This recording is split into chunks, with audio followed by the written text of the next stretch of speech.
Hello everyone, welcome back to my channel, and it's been several months since I recorded such a talking video. I think the last one was in February, and half of the time it wasn't even available on YouTube. I'm gonna explain later, but right now you can actually watch it. It's called, what is it called? Life Abroad is Tough, but I'm Tougher. And yeah, it was in February, and now it's September 1st, which is my birthday, and I'm turning 17 today. And that's why I use this as an excuse to film a new video, kind of make new reflections about my life, about my insights, and what I want to do in the future. So first, I want to start by addressing what I started in last video, which is the situation where I'm not fully understood by most of the people in America, people in my host family, and some of my friends. So right now it doesn't bother me. I think it's obvious why, because I'm back in Kazakhstan with my family in my own school that I have been for the past 5 years, and it's my sixth and final year in that school. It's my home. I know a lot of people there, and I feel like I belong in this life that I came back to right now. And a lot of the things that were bothering me in America don't bother me anymore because it's not relevant, right? I don't live with them anymore. And I did talk about the bullying situation in Instagram and in Telegram. And if you haven't been following, briefly, what happened is I was bullied by my host brothers. Basically, they just didn't understand my intentions, my motivations, and why I do certain things, why I had to study so much, and I think they just couldn't handle who I am. And there were some moments where I was told that, hey, being yourself doesn't work, maybe try changing.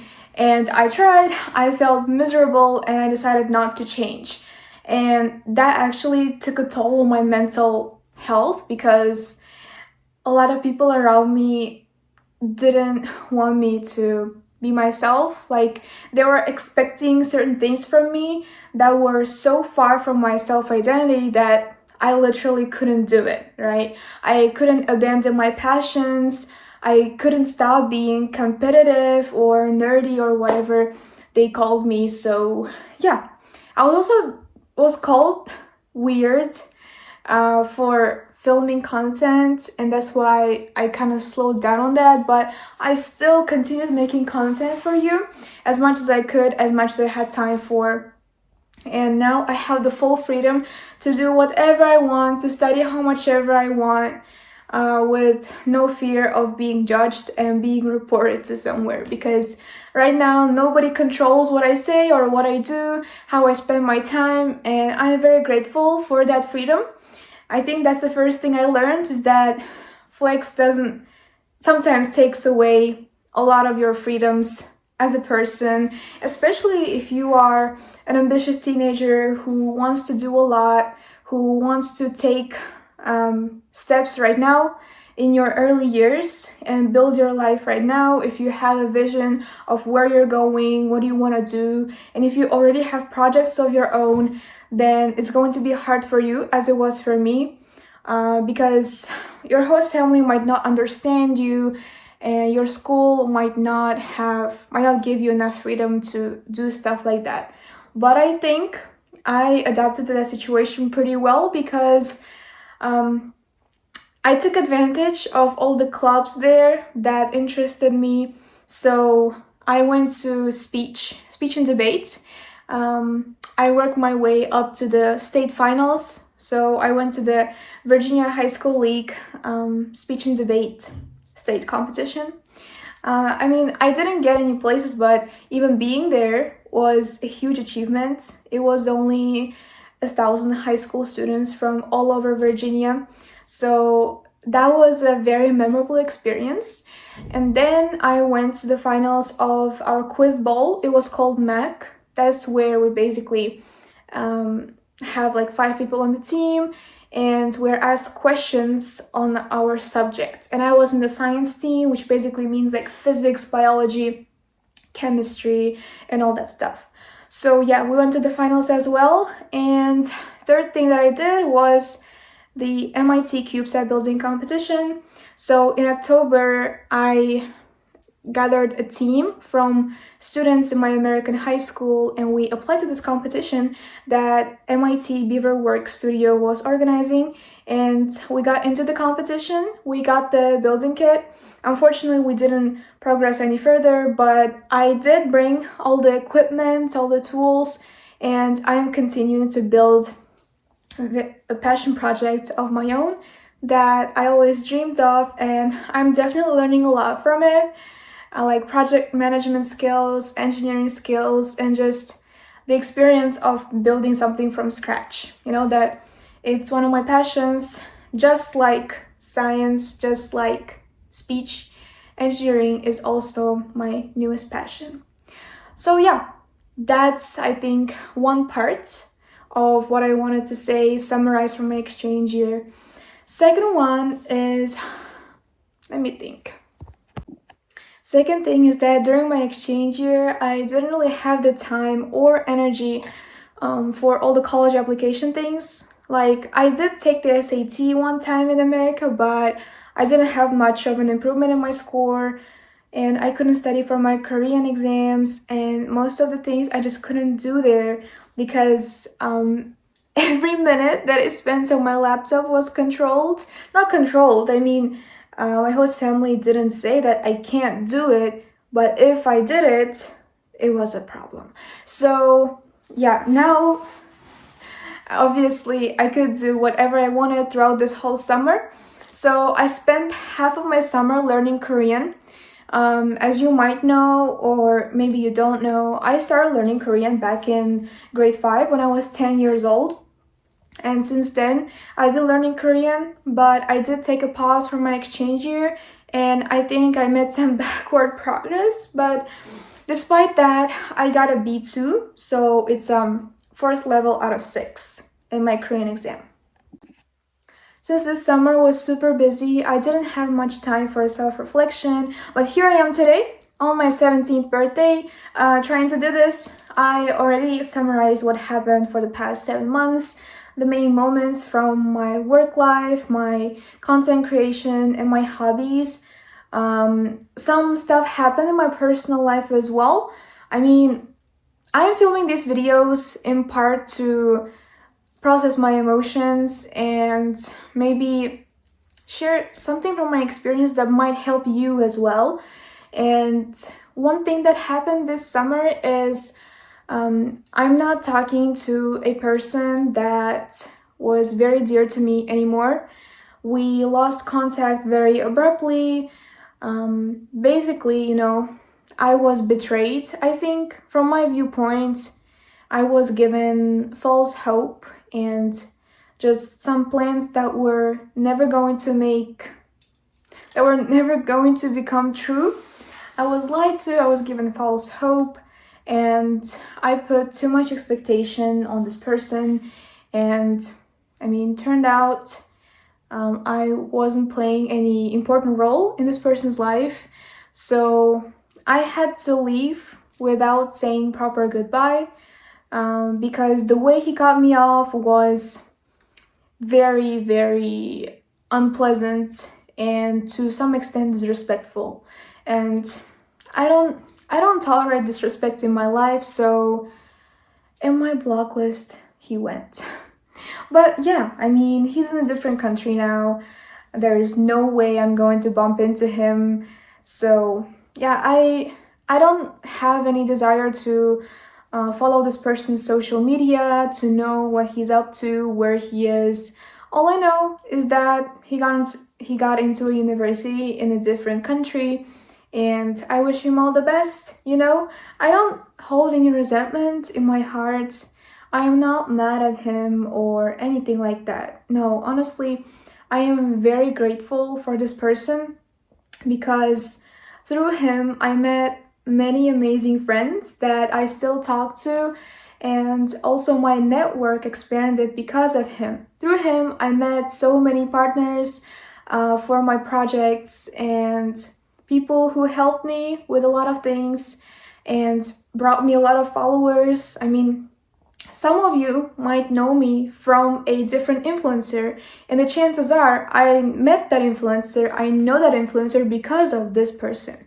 So yeah, I mean, I am very grateful, super, super grateful that I met him, that he was in my life for a certain period of time, that he taught me some stuff. He definitely helped my CV, he helped my portfolio a lot. So yeah, I mean, as a college application buddy, he was a great friend, but some stuff just didn't work out. Some things just weren't consistent. Some things that he said and did didn't make any sense to me. So even though I'm grateful, I still have to let him go. And there's also a third person involved who really doesn't want us to talk anymore. So I'm like, okay, I am now going to try my luck.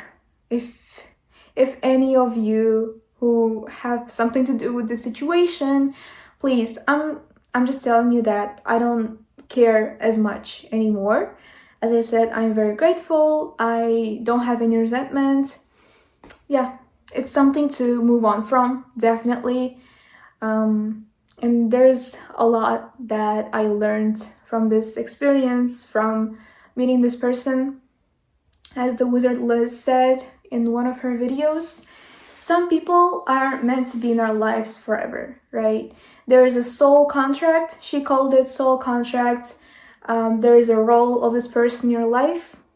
And when their mission in your life is fulfilled, when they have taught you the lessons you're supposed to learn, when you evolved into a person you are meant to be, their mission just ends. There's no function of them in your life anymore, and they just leave and live their own life with having to do nothing with you, basically. So I think that's what happened.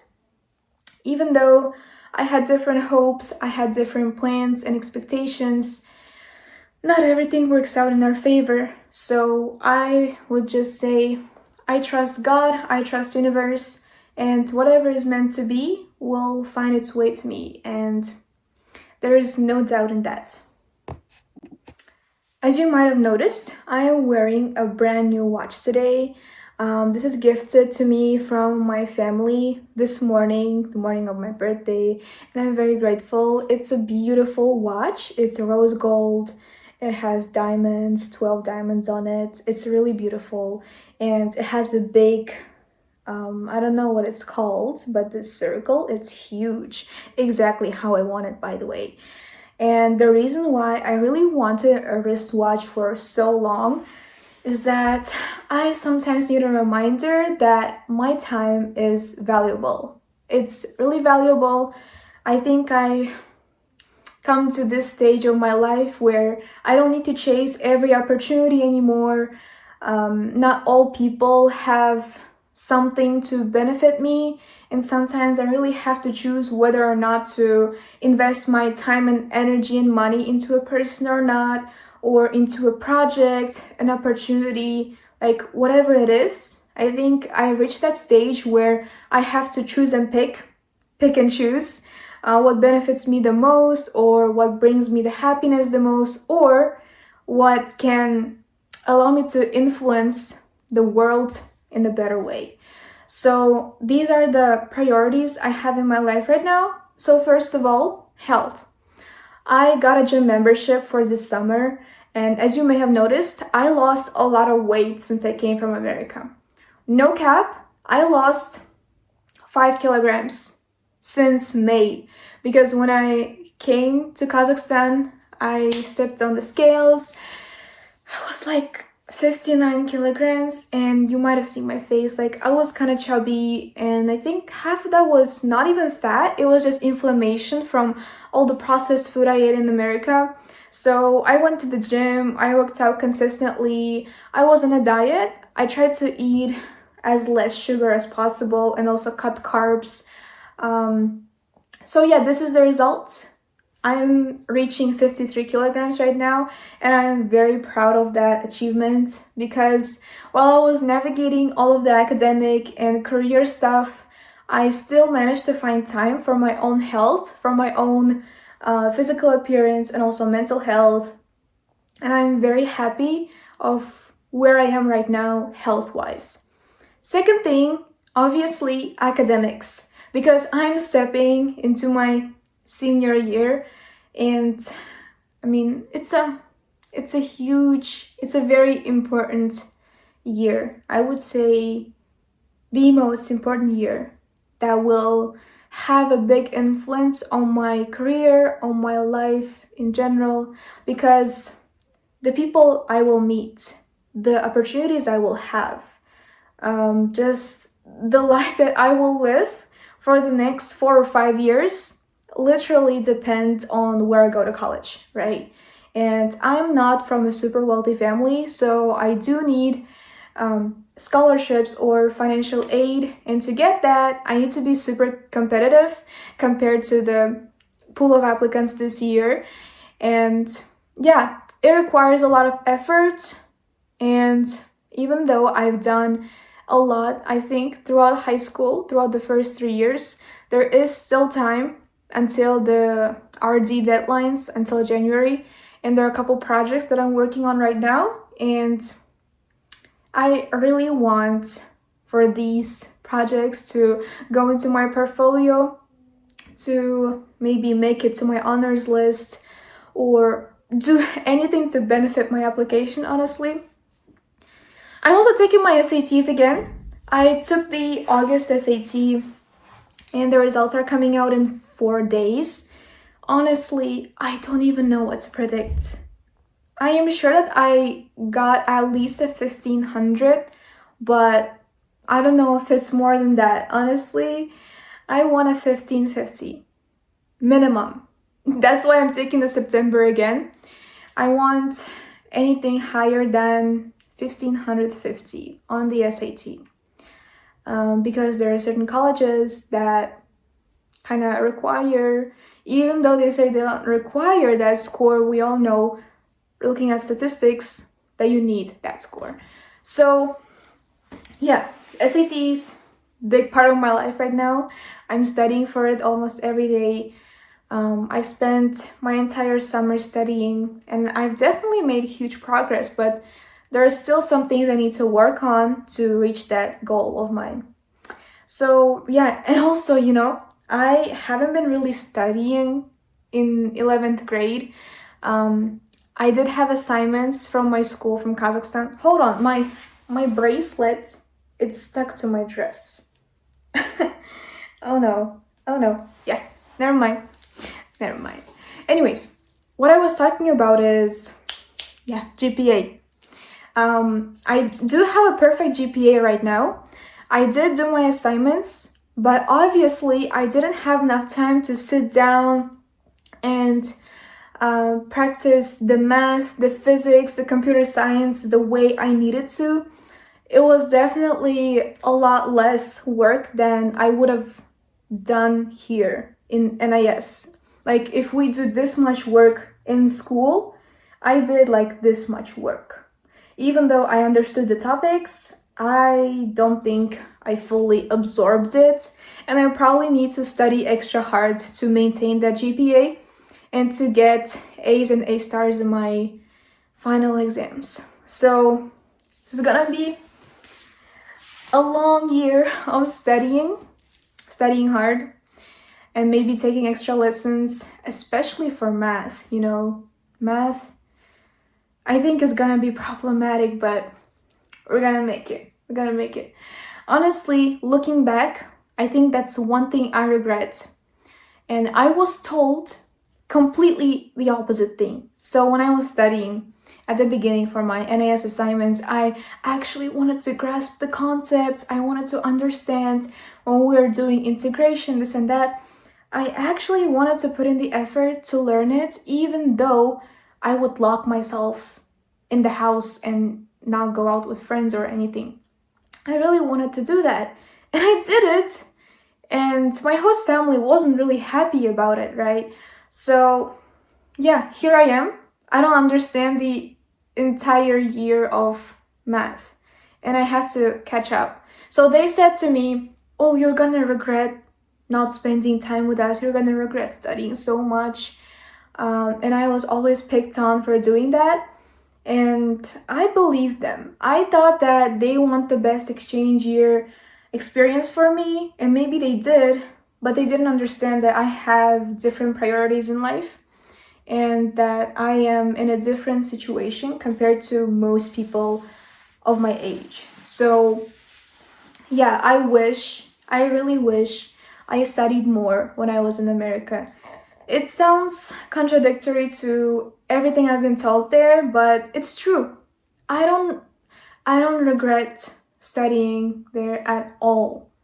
Like conversely, the opposite way, I really wish I didn't listen to them and studied.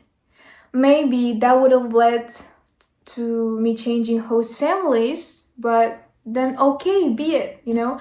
I was so scared of changing host families. I thought it would be such a shame, that I would be putting pressure on the program and that my host family would hate me for doing that. And when I was asked by my host mom, like, hey, maybe you're not a good fit, maybe you need to go to a different family, I was like, no. But nobody asked me what I actually wanted, because one of the managing directors from the top, when she was calling, she manipulated me this way. So she said, hey, I know your situation. I know you are a very smart, gifted student, and my daughter goes to an Ivy League. So her daughter went to Cornell, actually. So she's like, see, like, I know your situation. My daughter got into Cornell, and I know as a parent what it takes to be. And look, if you change your host families right now, you will probably need to change schools, and that will affect your grades, your extracurriculars, and whatever, you know? And I believed her. And now I'm thinking with my own brain, looking at my own experience, and who knows me better than I do, right? Nobody. And looking back, I think, what BS is that? Honestly, I wouldn't have listened to her if she didn't say that her daughter was in Cornell. Like, that fact alone gave so much credibility to her in my own eyes. So I thought I need to listen to this person and do whatever she says. So when I was asked, hey, do you want to change host families? I said, hell no. No, I don't want to do that. Even though then, I think after first semester, I realized maybe, just maybe, if I change host families earlier, it would be beneficial to whatever I'm doing right now, to my priorities and my health. So yeah, but it was too late. I didn't change my host families. I am very grateful for them. Don't get me wrong. They're amazing people. There is nothing bad I can say about them. I was living in, how can I say this? Like, in abundance, right? I didn't have to worry about what I'm gonna eat, what I'm gonna wear, where I'm gonna sleep. I didn't have to worry about my privacy. You know, I had everything, right? I had a lot more than I do here materialistically, like money-wise, things-wise, materialistically, or how materially, I don't know. I mean, anything that has to do with money and resources and comforts, I had that all. Like, we lived in a huge house with a lot of land. I mean, everything in the house was new. I had my own room, my own bathroom. I didn't have to worry about my privacy. Like, everything was fine in that part, in that area. But emotionally, I didn't feel connected to anyone in the house except for my host dad. Like, Dr. Luke Duran, he is one of the best people I've met in my life. Seriously, I'm not scared to say that word. He is one of the most understanding, most intelligent, most relatable, funniest person I've ever met. And I really love my host dad, you know. Sometimes I miss him. Sometimes I think I wish he was with me right now, but I don't know why I'm getting emotional. But yeah, I really miss that person, but nobody else.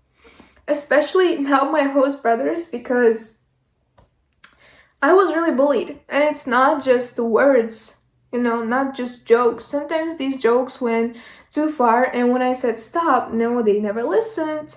I had stickers all over my door. I had things written on those stickers, I don't remember, but yeah. And also, they messed with my Spotify playlist. And even when I came back to Kazakhstan, even then that didn't stop, My YouTube account was hacked, and all of the channels that I was subscribed to, it was all deleted. And instead, it was just junk accounts, mostly like Drake related accounts. And they know I hate Drake. So yeah, my entire YouTube was about Drake because they messed with my account, which should have been private, and no one except me should have had access to my YouTube account, but still, it got hacked, I was messed with, and I did talk about it through email. We resolved that situation, but I'm just saying that people in that house, except for my host dad, really didn't take me seriously, They said straight to my face, especially my host brother, said straight to my face like, hey, I can't take you seriously, you're like a joke to me or whatever. And yeah. And one day, they just straight up stopped talking to me. This happened after my last video, so all of this is new information. One day, they straight up stopped talking to me. I was trying to engage in the conversation because my host brother said, oh, like Tate McRae is hot, like I like her. And I'm a huge Tate McRae fan. And I was like, yeah, I love Tate McRae. Like, this was just a neutral conversation that I was trying to start. And then I was just straight up ignored and side-eyed. And when I asked, like, why do you keep doing this to me? Like, what? Did I do something bad for you? And they're like, no, you know why. And I'm like, why? I don't know why. And I was told that, like, you are the least loved child in this house, something like that, like you are not the favored one, you are not the better one, you are not taken seriously. And apart from that, I didn't have a genuine connection with my host mom, so I couldn't share my feelings with her because I felt intimidated, judged. Whenever I tried to start a conversation with her, she would be dismissive. Honestly, she would be dismissive, unresponsive, and she only had one intonation when it came to me. It's like, hey, insert her name, hey, this happened, and she was like, oh yeah, cool. And that would be the end of conversation. Even if I wanted to talk about something deep, I don't know, she really didn't seem to be interested in it. The only long conversation we had, apart from sorting things out, was about her stock portfolio, which I don't deny. I mean, it was useful for me, right? I did want to hear about her portfolio. But apart from that, every time we talked, it was just the same problem, the same issues. We need to sort things out, and it just seemed like she didn't understand me. And then when it was a couple days before I left that house, when she was asking like, hey, the exchange year is ending soon, so what do you think? And I told her how I really felt. I told her that emotionally, I'm in a survival mode. I was in the survival mode for the entirety of this exchange year because I had problems and I wasn't understood. I was ignored and not taken seriously. And I know that you had different expectations from me, but I physically couldn't meet them because I had different roles compared to my double placement host brother. So I explained all of that, and she was like, you're just egoistic. She said, maybe it's not true, but all I can say is that you are a very self-centered, egotistic person. That I don't care about others, that I don't think about others. I only care about myself. I only think about myself. But the entire exchange year, anything I did for myself, I felt guilty. I felt guilty for spending me time in my room. I felt guilty for doing the bare minimum studying. I felt guilty for going to speech competitions, right? Like, I think I sacrificed a lot. I sacrificed a lot just to please them, just to appeal to these people, but they still didn't see my efforts. They still didn't value me. And, you know, it's not just about my host family, right? Apart from them, there are also a couple people in my life, not from America, who were doing this to me at the same time.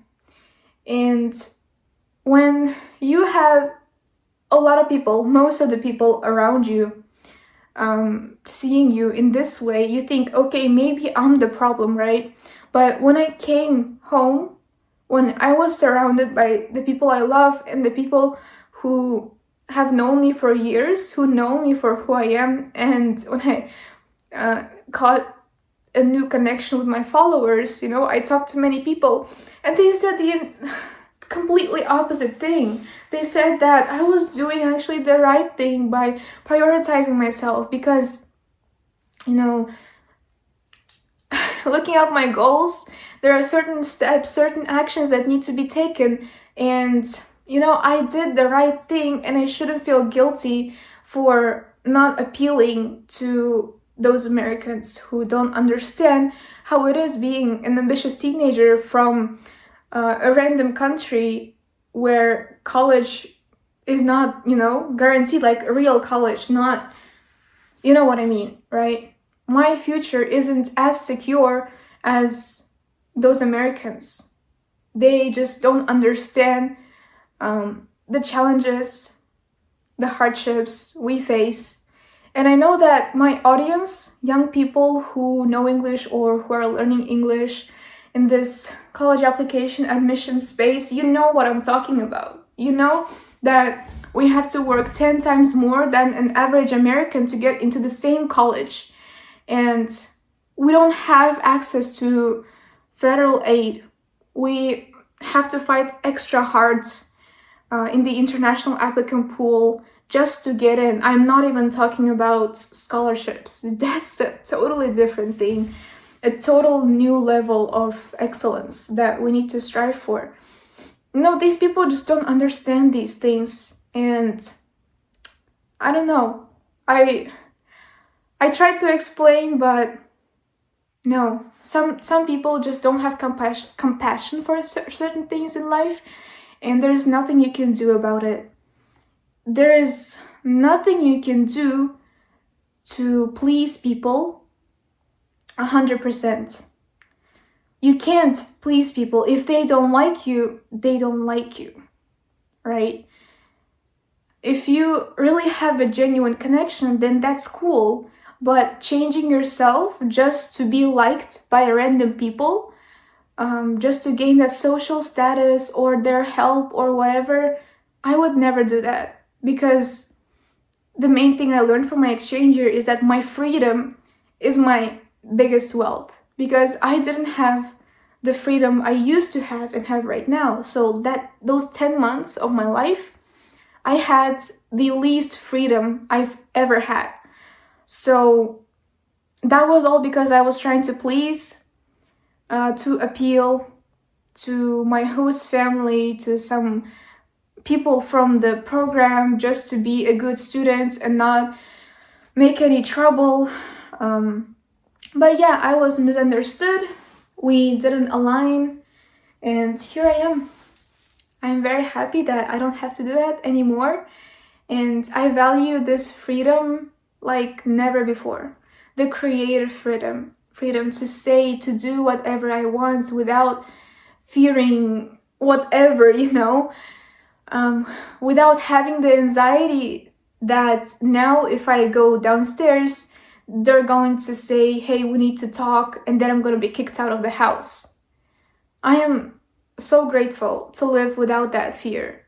Honestly, I don't think I told this to anyone. It's really absurd to some people, but whenever I had a short notification on my phone from the messages, because in America people don't use WhatsApp, Telegram, and other stuff, they use messages. And on the iPhone, the vibration of the messages, the SMS, they're different. And it's just a quick, short vibration. And I never had that in my life before, only in America. And whenever I got a text from that app, from messages, when I heard that vibration, like anxiety automatically filled my entire body, because I was scared, like what else they're going to say, who else messaged me from the program, what else do they want from me, like I'm doing my best, can't you just leave me alone, right? So yeah, I'm just so glad that I healed from the trauma and I don't have to live there, I don't have to be in the same situation anymore. And hopefully I never will, because senior year I'm gonna be living at my home with my own family, and obviously we don't have absurd rules like that. I'm encouraged to study and I'm not being scolded for just being myself and doing what I like to do. And after that, I'm off to college and I'm not gonna be living with any host family. I'm probably gonna live in the dorms with other students. And after college, it's adult life. I'm gonna be building my own career, my own family, my own home, with my own rules, in my own freedom. So I'm really happy that all of that is in the past and I can finally move on with my life. So yeah, this is the year of the great lock-in. This is the great 2025 lock-in. We have to lock in to reach our dreams, to fulfill those goals, get into whatever college is destined for us, and to build that career, build that business.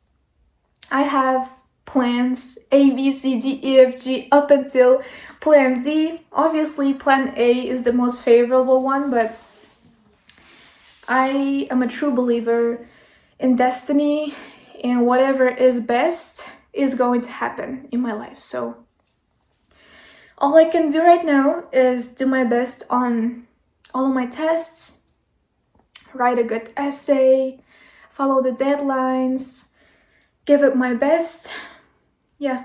And the new identity, post-America identity that I am adopting right now is focus on myself, right?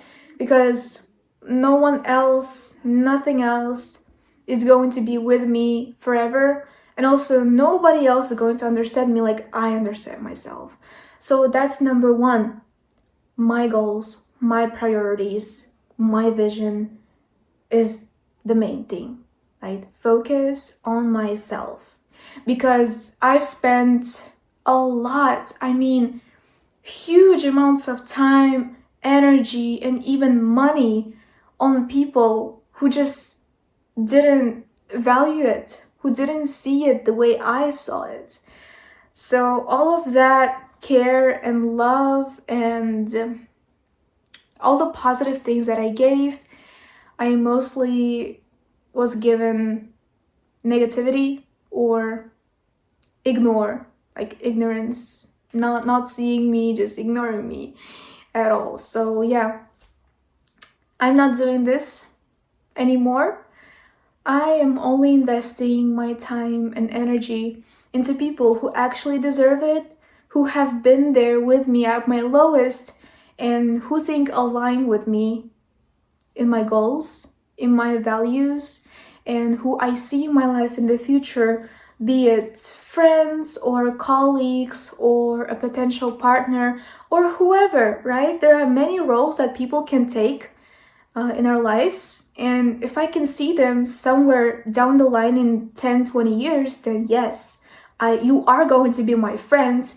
I am going to talk to you and invest my time and energy and money into you. But if you're not, if I don't like you, if you give me weird vibes, if I think you're an energy vampire, you don't benefit me in any way, you only take and never give back, then yeah, I'm looking at this watch and I'm saying, oops, this is time to go, right? Because my time is precious. You see, every single hour is a diamond here. Why would I waste my diamonds on you? So yeah, bye-bye. That's the first thing. Second thing, my health, especially my mental health, because I am not tolerating any disrespect, people taking advantage of me, or saying stuff just to make me mad. That's called rage baiting in Zoomer slang for some reason. Yeah. I'm not tolerating any rage bait. I'm not tolerating any haters or people who are openly jealous of me and don't do anything about it. You know, it's fine if you have like white jealousy, if you, if you're fascinated by what I do, if you adore me, you can just talk to me and I might give you some advice and we might be friends, but just talking behind my back, being jealous, vibrating in that low energy, no. Don't steal my vibe. Don't do that, please. So yeah, that's the second thing. And thirdly, just hard work. Just grind. I've seen where grind has taken me in life. You probably know, if you are a long-time follower, you've seen me work my butt off for a lot of things. You can watch my early vlogs from like 2022, 2023, where I was writing my first research, when I just started building my business, when I had 0 clients, 0 students, when I had 0 followers. Not 0, but just, 50 people that I know, and 10 of them are family. Like, I'm not there anymore, right? I have a true online community who watch me for who I am, not because they are my friends or family, but because they actually like my content, and that's you guys. And I'm so grateful that my hard work, my patience, my determination, and tunnel vision has taken me this far. I am very grateful to sit where I am right now, to be able to do things that I enjoy and be successful at it, and be partially financially independent. I don't ask for money at all. I've never asked money for something specifically from my mom or from whoever, right? She pays for things when she wants, but I never ask her to do anything. I try to cover all my bills, all my wants and material desires by myself. So I'm pretty happy where my work has taken me in life. If you ask me from grade 8, no, if you told me from the past, from 2022, that I would be where I am right now, that I have been in America, I've lived there for 10 months, that I visited the city of my dreams, I've been in New York City, like I was dreaming my entire life to go there, right? I really wanted to go to Washington, D.C., see the White House, see the Capitol Hill, talk with the senators and other important people in the government. I've done that, right? My friend groups are made from the most hardworking, successful people I've ever met. My social group, my external social group, is mostly flex people. And if she knew that, if she heard that, she would be in disbelief, right? Because she didn't really think that she'd make it to America in such a young age. She would never believe that I actually reached the level of English I have right now. She would she wouldn't believe, right? She wouldn't believe that I'm wearing this watch right now, even though it's gifted. My family has come a long way since then to live on the level that we are right now. So yeah, we've been in this together, and just sitting here talking about it all, it feels unreal, and I'm really grateful. So yeah, with adopting this new mindset, this grind, don't talk to anyone who is not worth my energy, protecting my time, protecting who I am, trusting God, trusting in God's plan, just making sure that when I wake up every morning, I am happy to live this day.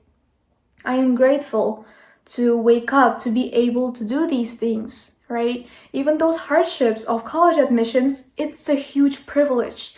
Imagine there are millions of people, even billions, in the world who can't do this. They want to do, but they can't, right? They don't have the access to knowledge, to resources, and college is only in their dreams. Maybe they don't even dream of college, right? Women in Afghanistan still don't have access to school. They are banned from speaking. They are banned from existing, basically, right? There are children in Gaza dying. They are dreaming of a plate of food and a bottle of water. I'm not even talking about education. So if you're watching this video, if you have access to fresh food, to fresh water, if you have a roof over your head, if you're watching this, you definitely have internet and you are in school or in college or in university and you're studying, it's a huge privilege. Please don't waste that, right? Because we tend to focus on negative things. We tend to say, oh, we don't have this, we don't have that, I want this, life sucks. But no, if you're watching this, you are luckier than 90% of the human population. 90%. You are in the top 10 if you are watching this right now. So I don't want you to waste it. I want you to take full advantage of that, full advantage of the education, the resources, the time. So yeah, I think we all should be grateful for this. And especially if you're a senior like me, high school senior, I wish you the best of luck in admissions. I hope you get into whatever college you wish. And maybe one of you watching this right now is going to be at the same university as me. So if it is, please let me know. I would love to be friends with you. All right then. I think that's all I wanted to say. So yeah, bye bye. I love you.